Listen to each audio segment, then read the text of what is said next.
Estamos no Parque Nacional de Chapada dos Veadeiros depois de 2 horas de trilha.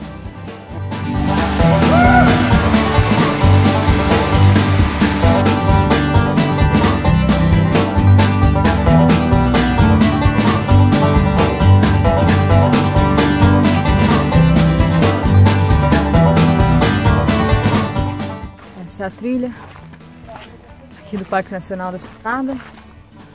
O lugar é legal, a trilha é meio fechadinha, ó, mas ela é bem sinalizada. Não é muito difícil. Ela é chata porque tem muita pedra. Tem que ficar de olho nas pedras.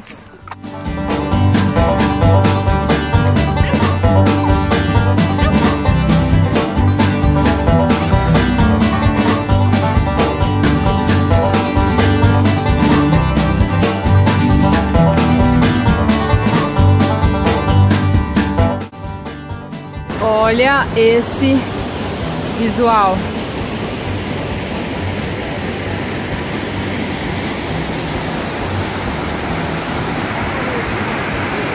Vale muito a pena essa trilha.